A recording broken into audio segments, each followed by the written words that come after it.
your attention, please. 4, 3, 2, 1, go!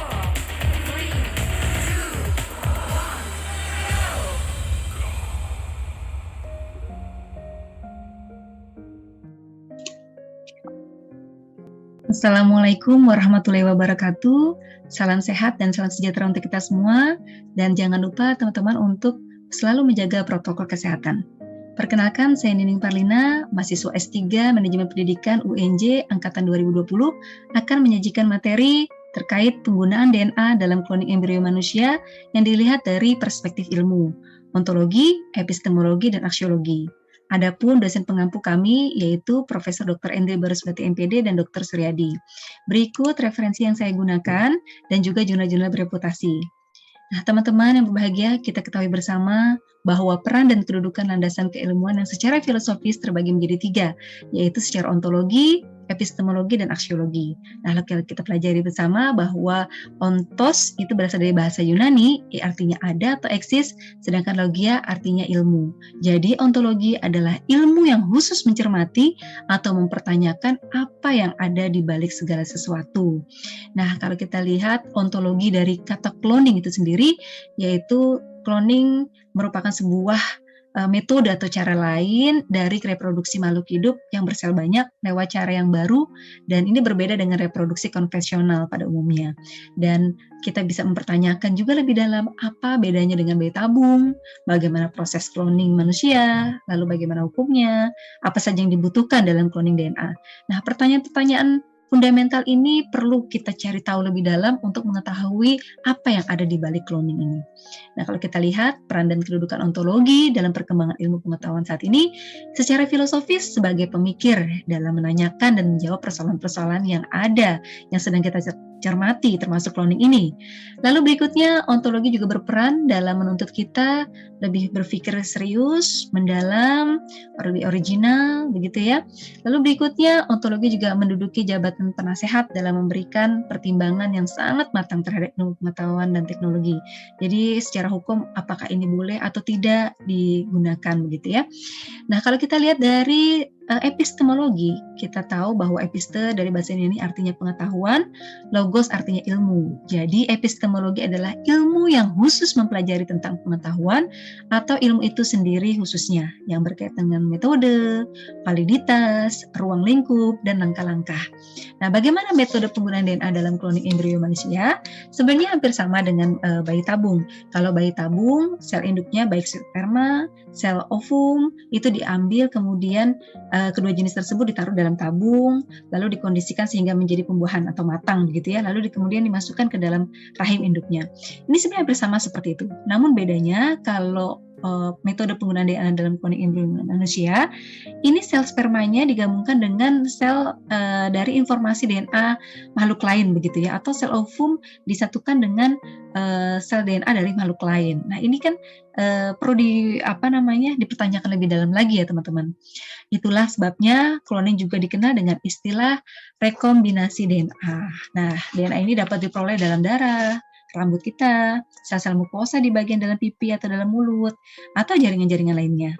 Sehingga akan tercipta kembaran dari DNA yang diambil, bukan keturunan. Jadi kalau bayi tabung itu bisa menghasilkan keturunan, tetapi kalau DNA ini bisa menghasilkan kembaran-kembaran yang mungkin karakteristiknya hampir sama dengan induk sebelumnya. Nah, bagaimana dari kacamata aksiologi? Kalau kita ketahui bersama bahwa aksios yaitu berarti nilai, sedangkan logos artinya ilmu. Dan kalau kita lihat beberapa ahli ya mendefinisikan aksiologi, kalau saya dapat ambil kesimpulan bahwa aksiologi ini adalah ilmu yang mempelajari tentang nilai-nilai pengetahuan dilihat dari kegunaannya atau manfaatnya, begitu. Dan kalau kita lihat perkembangan ilmu secara aksiologi, menurut Surya Sumantri ini ada 4, yaitu pertama ilmu dan moral, yang kedua tanggung jawab sosial ilmuwan, yang ketiga adalah nuklir dan pilihan moral, yang keempat adalah revolusi genetik. Nah, ini menarik sekali terkait dengan revolusi genetik, karena pada saat ini cloning tidak mempergunakan lagi sel sperma seperti yang dilakukan oleh Dr. Jenry Hall, kalau tidak salah ya, pada pertama kali ditemukannya cloning embrio. Tapi cloning ini menggunakan sel telur ya dan sel selain sperma. Bahkan dikatakan juga ini secara teoritis, melalui teknik cloning kelahiran seorang bayi tidak lagi memerlukan sperma ayah. Bahkan seorang perempuan juga dapat mempunyai anak tanpa melalui ikatan perkawinan. Nah, ini sangat ironi ya teman-teman ya. Jadi kalau kita lihat dari definisi ini, jelas bahwa permasalahan utama adalah mengenai nilai. Nah, nilai yang dimaksud adalah sesuatu yang dimiliki manusia untuk melakukan berbagai pertimbangan tentang apa yang dinilai. Teori tentang nilai dalam filsafat mengacu pada masalah etika dan estetika. Dalam penggunaan DNA cloning embrio di sini, jika dilihat dari ilmu pengetahuan, memang merupakan penemuan yang luar biasa, merupakan keberhasilan terbesar para ilmuwan, bahkan juga dianggap sebagai masterpiece perkembangan iptek. Namun bagaimana kalau kita lihat dalam tataran agama, gitu ya, dalam perspektif agama Islam, kita lihat dua ayat ini saling menguatkan. Nah, kalau saya lihat secara kesimpulan bahwa paradigma dari dua ayat ini tentang penciptaan manusia mencegah tindakan-tindakan yang mengarah pada cloning. Dari mulai awal kehidupan hingga saat kematian. Semuanya adalah tindakan Tuhan. Segala bentuk peniruan atas tindakannya dianggap sebagai perbuatan yang melampaui batas. Nah, kalau kita lihat juga lagi landasan aksiologis ilmu berkaitan dengan dampak ya ilmu bagi umat manusia. Ini persoalan utamanya ini yang mengedepankan di sini adalah sebenarnya apa sih manfaatnya atau untuk apa penemuan tersebut bagi manusia. Dan dalam konteks ini dapat ditambahkan pertanyaan lebih dalam gitu ya, sejauh mana pengetahuan ilmiah ini dapat digunakan. Dalam hal ini persoalannya bukan lagi kebenaran, melainkan adalah kebaikan. Nah, secara epistemologis, persoalan ini berada di luar batas pengetahuan sains. Pertanyaan aksiologis ini bukan merupakan pertanyaan yang dijawab oleh ilmu itu sendiri, melainkan harus dijawab oleh manusia di balik ilmu itu. Maka jawabannya adalah bahwa pengetahuan ilmiah itu harus dibatasi penggunaannya, yakni sejauh mana ditentukan oleh kesadaran moral manusia. Oleh karena itu, dapat saya simpulkan bahwa penggunaan DNA pada cloning embrio manusia dalam suatu penemuan besar merupakan bukti kemajuan peradaban manusia.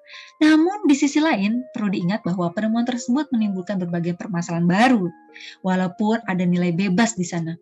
Namun hendaknya juga diperhatikan moral reasoning-nya, yang mana tingkah laku manusia, institusi, atau kebijakan dinilai apakah sudah sesuai atau menyalahi standar moral. Kriterianya harus logis, bukti nyata yang digunakan untuk mendukung penilaian haruslah tepat dan konsisten. Yang kedua adalah memang sejatinya ilmu pengetahuan digunakan bagi sebesar-besarnya manfaat manusia. Manfaat bagi kehidupan manusia sebagai makhluk berperadaban yang memiliki harkat dan martabat. Penggunaan produk ilmu pengetahuan juga semestinya harus diarahkan pada upaya peningkatan peradaban selain dengan nilai kemanusiaan yang berlaku saat ini. Sejalan dengan nilai kemanusiaan yang berlaku saat ini tentunya. Penemuan-penemuan baru ini hendaknya bisa berguna bagi kemaslahatan manusia dan penilaiannya juga harus kembali pada hati nurani dan nilai nur ilahi. Demikian teman-teman presentasi yang saya dapat sampaikan. Sesungguhnya kebenaran datangnya dari Allah Subhanahu wa taala, kesalahan datangnya dari diri saya pribadi.